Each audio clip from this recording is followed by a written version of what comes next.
What's down my friend, balik lagi dengan gua Ray di channel Old Times Gamer. Dan kali ini teman-teman, kita akan masuk ke konten bongkar episode 2. Dan kali ini gua mau bongkar emulator PS2 teman-teman, yaitu PCSX 2. Sesuai permintaan kalian, gua kemarin udah bikin yang PSX yang PS1.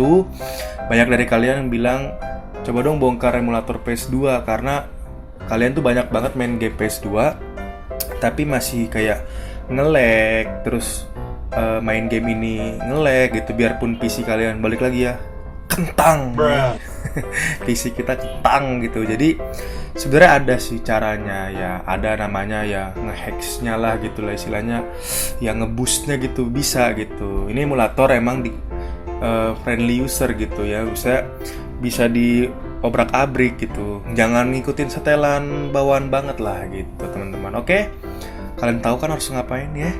Like, comment, dan subscribe dan share juga teman-teman. Oke, jadi kita langsung saja masuk ke bongkar episode 2 yaitu PCSX 2. Nah, sekarang gue udah ada di folder PCSX 2 gue. Nanti kalau kalian mau link downloadnya, gue akan taruh di deskripsi di bawah. Seperti biasa ya, kita buka dulu ya Excel-nya. Dan gue di sini sudah menggunakan PCSX yang paling mutakhir, yang paling terbaru, yaitu versi 1.5. Nah, itu udah paling terbaru banget dari PCSX-nya 2020 ini. Dan kalau kalian lihat di sini, filenya biasa ada BIOS ya. Kemarin udah gue ceritain BIOS itu apa, CD image, cheats ya. Ada cheats WS, docs, inis, length, language, ada log, memory card, plugin, shader, snaps, save states ya. Kalian gak usah pusingin ini semua, ini tuh udah bawaan dan jangan ada yang dihapus juga ya. Ini kan kayak penting gitu ya, gak usah dipusingin. Tapi kalau kalian pengen tahu ya, ini sebenarnya bagian dasarnya aja gitu, kayak buat save state. Ini foldernya di sini, hanya tempat penaruhan folder gitu. Dan sekarang kita masuk ke aplikasinya ya. Di sini kita bongkar dari awal ya. Ini ada file namanya system, ada menu namanya system, ada boot ISO full sama fast. Ini bedanya apa sih? Boot yang full itu kalian akan nampilin logo PS2 di depannya, yang kayak intro PS2 yang legend itu loh, yang nanti masuk ke dunia lain. Nah, itu kalau yang full. Kalau yang fast itu akan di skip bagian itu dan akan langsung ke dalam menu depan gamenya teman-teman. Itu doang perbedaannya ya, kalau fast sama full gitu. Ada run elf, ini kayak cheatnya gitulah, tapi gue nggak kurang rekomendasiin ya buat pakai cheat kayak gini. Ada backup before save ya, ini centangin aja. Automatic game fixes nih kalau di PCSX yang baru ada nih menu ini. Enable cheats, kalau nggak pakai cheats gak usah. Enable widescreen patch, kadang-kadang kalau kita mau widescreen suka ada bug atau apa, kalau di patch di sini dia langsung clean. Sama nih recording tools. Sekarang bisa nge-record teman-teman nih, ada di menu capture ya. Tuh, bisa recording juga di sini. Sekarang masih screenshot. Nah, shutdown ya, matiin exit ya. Kita ke sebelah ada CD DVD, ini ada ISO selector ya. Ini kita milih game yang mau kita mainin ya. Contohnya gue akan pilih misalnya game yang gue punya ya, di game PCSX 2 ini. Kita ke PCSX 2, CD image. Gue punya game, ada Basara, Digimon Rumble, Downhill, Mortal Kombat, Naruto, dan lain-lain. Contohnya gue ambil Teenage Mutant ya, gue TMNT. Nah, nanti kalau misalnya di sini udah ada TMNT, kalian pilih yang ISO ya. Kalau ini karena kan gue formatnya .iso ya, ini kalian pasti udah pada tahu. Nah, lanjut kita ke config. Tapi sebelum ke config itu, nanti kita terakhir balasnya kita ke MISC-nya dulu. MISC-nya ini ada show console. Show console ini sama kayak CMD-nya kalau di PS1 teman-teman ya. Ini ada spek komputer yang kita punya ya, pakai apa, Intel apa segala macem. Ini gak usah dipusingin lah ya. Baru ada about ya, ini ya developernya, thank you to developer PCSX 2 yang udah bikin emulator ini sehingga kita bisa nikmatin PS2 gitu di komputer. Ada language, ini ganti bahasa ya. di bahasa, ya udah nggak ada Indonesia intinya. Ada di Indonesia sekarang, udah ada guys, udah ada Indonesia nih. Tapi gue nggak suka ya, gue pengen pakai bahasa Inggris karena udah biasa settingan bahasa Inggris gitu. Nah, baru ada the book ya, the booknya nih gak usah dipapain lagi. Nah, sekarang kita langsung ke emulation settings. Nah, di emulation settings inilah kita bermain teman-teman. Nah, di sini ada EE dan IOP. Ini tuh kalau ini sih gue jarang utak-atik ya, karena gue takut juga gitu, takutnya mempengaruhi kinerja komputer gue, jadi mesinnya jadi atau gimana-gimana. Karena kan emulator kan istilahnya mesin dalam mesin gitu. Gue nggak utak-atik yang inilah gitu ke recompiler. Ini mesin yang chip yang di PS2 gitu teman-teman gitu. Jadi ini emulator ini ada karena ya mesin yang di PS2 yang asli sudah dibuat gitu, di convert untuk sistem Windows gitu teman-teman. Baru ada GS ya, gue nggak apa-apain. Nah, di sini di GS window inilah yang penting teman-teman. Nih di sini kita ambil lu maunya widescreen apa enggak. Ini ngaruh nih, ini ngaruh sama nge-lag sama enggaknya ngaruh. Kalau lu bikin 4:3 ukuran TV itu lebih smooth biasanya. Kalau gue pakai yang widescreen aja. Terus ada aspek rasionya ya, karena gue pengen yang mainnya stretch ngelebar. Baru ini size Windowsnya kalian bisa atur mau ukuran berapa kalau pas nanti ngebooting gitu. Ini zoom. Nah, ini vertical sync ya, gak usah dipasang. Nah, di sini nih speed hacks ya. Ini yang kita harus mainin teman-teman nih. Intinya ya, gua nggak ngasih solusi yang kalau lu ngikutin punya gua, lu nggak bakal nge-lag. Enggak. Tapi kalian coba-coba sendiri, gak usah takut. Ini aman. Nah, usahakan kalau settingan awal ini kan pada centang nih. Nah, ini MTVU yang ini nih, ini dicentang aja. Kemarin kalau awal-awal nih nggak ada centangannya. Jadi kalau misalnya nanti mau setting nih centang dulu, karena ini multi threaded buat baca dong good speed up at high compatibility gitu. Tapi bisa membuat hang gitu. Makanya kadang-kadang ada yang main PS2 main game apa misalnya God of War di bagian menu atau di bagian menu di bagian level berapa tuh suka hang. Kadang-kadang ada pengaruhnya teman-teman. Nah, kalau gue setting di sini, gue tuh setting di 2 poin yang angka 2 ini di sebelum 3 sama di sini. Ini kalau main game-game kayak TMNT, terus God of War, The Warrior yang petualangan-petualangan, Basara, ini settingan kayak gini gue nggak nge-lag ya, gue dapat 60 fps. Tapi kalau nggak record layar, karena gue ini record layar pasti nge-lag.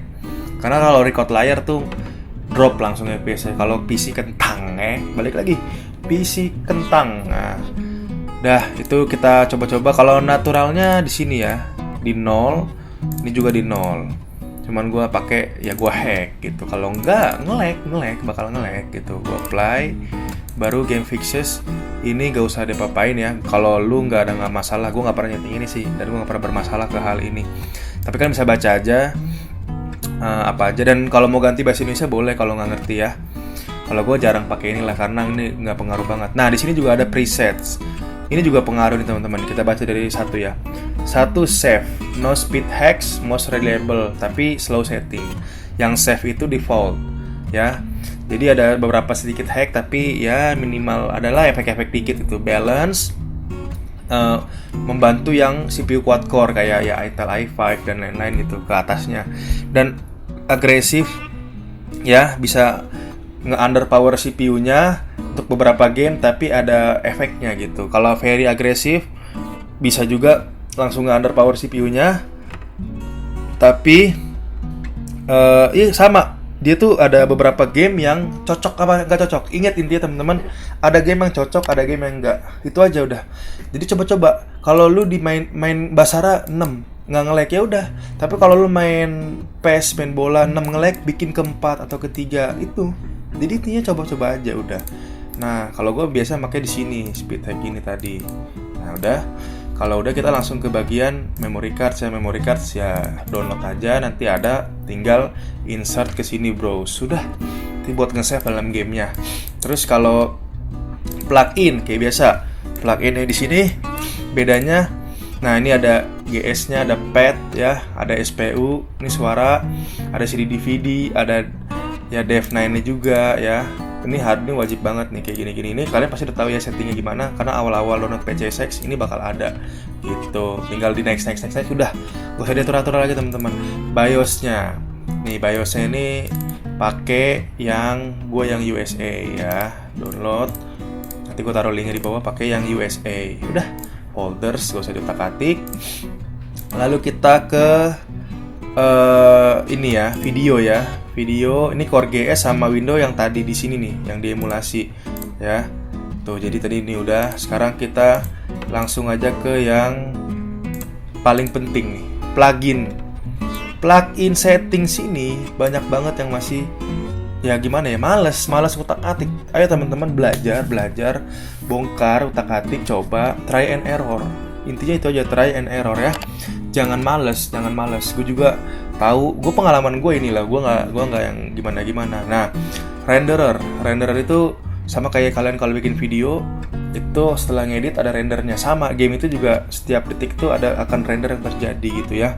Karena dari apa yang kita lakukan di stick, di mouse, di mana itu akan dibaca oleh sistem dan dia akan ngerender gitu. Dan kita pakai yang direct 3D yang 11. Kenapa yang 11? Karena udah DXJ kita ya udah yang terbaru gitu loh istilahnya. Jadi kita udah nggak pakai yang 9 lagi. Kalau yang di PCSX 1.5 udah nggak ada yang 9. Pakai yang hardware, ingat yang hardware. Nah, ada juga OpenGL gitu ya. OpenGL kalau mau coba beberapa game yang most compatibility with OpenGL. Kalian juga kalau nge-like dipakai Directory 11, coba pakai OpenGL. Ini dua aja yang gue saranin. Udah. Adapter ya, pakai apa namanya nih? PGA kalian. PGA gue Nvidia GeForce 840. Gue pakai ini. Nah, kalau coba Intel R bisa nggak bang? Bisa. Kalau game ringan pakai, enak gitu, nggak nge-lag. Nah, interlacing, apa itu interlacing? Ini gue bikin known, karena interlacing tuh gue pernah main downhill, layarnya suka gini temen-temen, gitu ya, layarnya goyang. Itu karena katanya konvertan ya TV gitulah ke monitor itu yang ya gue nggak inilah ya. Kalau dari secara sistemnya, cuman itu suka kadang-kadang shaky. Dia shaky. Kalau kalian pernah main game kok shaky gitu ya, interlacingnya. Ya, nonein biar nanti nggak ada gituan. Tapi kalau misalnya mau coba nyalain bisa nggak bang? Bisa coba nyalain. Kalau gamenya malah smooth, udah mainin. Dan texture filtering. Ini texture filtering juga nih kita baca ya. Dia tuh ada keterangannya nearest. Ya, disable interpolation ya. Ingat nggak bilinear interpolation? Dimatikan. Jadi artinya grafiknya pecah kayak kemarin. Renderingnya akan lebih blocky katanya. Terus kalau yang bilinear yang force itu ya renderingnya lebih smooth. Jadi dia ngerender gamenya lebih smooth, tapi beberapa ada glitch. Bilinear force juga sama. Dan yang bilinear PS2 itu pakai sistem PS2. Jadi kalau kita setting bilinear PS2 akan jadi seperti PS2 yang sesungguhnya. Nah, gue pakai yang force aja. Gue nggak terlalu pentingin grafik, yang penting nggak nge-lag aja lah. Kalau PC-nya balik lagi kentang. Nah, terus kalau ini ada hardware renderer, allow 8 bit. Kalau kita allow 8 bit, ya berarti artinya kita akan bisa dibolehkan menggunakan 8 bit. PS2 ini emulatornya akan memperbolehkan kita menggunakan 8 bit. Tapi kalau misalnya nggak dicentang ya tetap standar 32 bits gitu. Kalau internal resolution, nah ini nih yang masalahnya, nggak semua orang, nggak semua CPU atau PC bisa. Kalau gue pakai yang paling bawah dan yang native, udah PS2 asli dah. Kalau lo mau lihat streamer yang PC-nya jago-jago, yang kuat-kuat, yang PC-nya gahar, mereka pakai biasa 3 kali karena 1080 atau 720. Ya kalau udah pakai segini udah aneh banget lah, ini 8K ngapain main PS2 8K, alah tahun beli PS4 sekalian gitu. Nah, anisotropic filteringnya juga nih, ya ini apa ya istilahnya ya, kayak filtering yang bagian-bagian kayak pas render sih. Ini semua nih ya, anisotropic, map mapping, CRC level, ini semua tuh saat berpengaruh saat hardware-nya merender PS-nya gitu. Jadi ini tuh nggak ada settingan yang tepat teman-teman. Kalau kalian baca di Google gitu, biar nggak nge-lag nih setting gini, nggak. Gue pernah coba gitu, gue setting gue di sini, game gue tetap nge-lag. Jadi itu harus coba-coba. Setiap game berbeda karena lu bayangin main TMNT yang petualangan banyak level, banyak renderan 3D-nya ya, atau apapun itu, sama lu cuman main game yang istilahnya bola, lapangan doang gini sama penonton, beda, jangan salah gitu. Gerakan-gerakan orangnya juga berbeda gitu. Jadi kalian coba-cobain ya tuh teman-teman, map mapping tuh kan. Kalian bisa baca nih automatic itu apa, of apa, coba kita ganti ke bahasa Indonesia ya, biar kalian juga bisa ngebacanya. Kita coba nih Indonesian, karena mumpung ada. Kita lihat. Oh, ini nggak ganti bahasa Indonesia ya? Oh, berarti itu bahasa apaan tuh? Kok Indonesia tapi nggak keganti? Ya udahlah ya, tuh kan malesnya gue gitu kalau ganti bahasa. Nah, udahlah, baru nih di sini coba-cobain. Kalau misalnya di sini ada keterangannya ya, di sini ada keterangannya juga tuh. Misalnya accurate blending nih. Kalau misalnya kita bikin basic apa, medium apa, high apa, udah gitu ya teman-teman. Enable HV hack. Nah, ini coba-cobain juga centangin. Setiap ini ada keterangannya tuh. Ini improve shadow, jadi meningkatkan shadow transparansinya saat rendering. Kayak game Amagami tuh, dia aja ngasih rekomendasi game Amagami, game anime ya. Kalau mau pakai anime main game Amagami, ketik aja ini biar shadownya improve gitu, jadi lebih bagus gitu. Nah, ini gue nggak pernah otak-atik lah hack-hack kayak gini. Ya, gue coba-coba, nggak ada masalah sih sebenarnya. Yang penting kalian coba pada tahap yang benar aja gitu. Baru ada OSD configuration. Ini juga gue nggak apa-apain. Sama shader ya gue suka nyalain buat coba perbedaannya tuh nge-shade lebih, gambarnya lebih ada shadernya lah gitu ya. Istilahnya kalau nggak nyalain shadernya lebih gelap, tapi kalau nyalain tuh lebih terang punggungnya gitu. Kalau karakter game atau kayak main kura-kura ninja lebih terang gitu. Nah, kalau ini udah, langsung kita ke audio. Ya, audio mah udah ya, gak usah ditak-atik ya. Gue make. Nah, ini kalau mau yang seperti PS2 suaranya PS2 natural kayak gini, kalau gue pakai yang Cubic aja udah enak lah didengar. Nah, ini X audio modulnya. Nah, gue disable effect processing. Gue nggak perlu lah suara kayak meledak gitu, yang efek-efek gitu. Udahlah, matikan aja supaya speed up juga gamenya gitu, dan mengurangi kinerja CPU gue. Kalau udah, controllers tinggal setting saja. Controllers gak usah aneh-aneh tuh ya, tinggal ke pad, colok stick, baru habis itu ya L1 pencet, L2 3 udah beres. Ini gak usah diinin lah ya, gak usah dicoba-coba ya, udah pada tahu lah pasti. Nah, dan yang terakhir ya ini dah, ini udah nggak ada apa-apa lagi. Developer 9 ini nggak usah diutak-atik, nggak ada ngaruhnya. Ini USB juga sama Firewire, udah beres deh teman-teman. Jadi gitu kita speed up PCSX2 kita gitu. Pokoknya kalian komen di bawah ya, tanya gua. Kalau yang kalian belum ngerti bagian apa, tanya, gua akan jawab. Gua akan bantuin kalian buat setting game kalian supaya bisa lancar ya mainnya ya, gitu ya, tanpa kendala. Karena setiap game berbeda. Gue juga beberapa game gue tau lah yang nge-lag itu gimana, settingannya gimana. Apalagi main Basara nih, banyak banget orang di grup-grup Basara nge-lag. Setting guys, setting hex levelnya, setting, ingat udah. Nah, kalau kalian setting, tapi sebelum itu kasih tau gue juga CPU kalian tuh speknya berapa, biar gue bisa ya ngasih tahu lah, ngasih arahan lah. Oke teman-teman, thank you ya udah nonton sampai habis. Jangan lupa like, comment, dan subscribe ya, dukung terus channel ini, dan gue akan bikin video tiap harinya untuk bermain game ataupun bongkar-bongkar hal-hal yang berbau game teman-teman. Oke, thank you, see you and goodbye.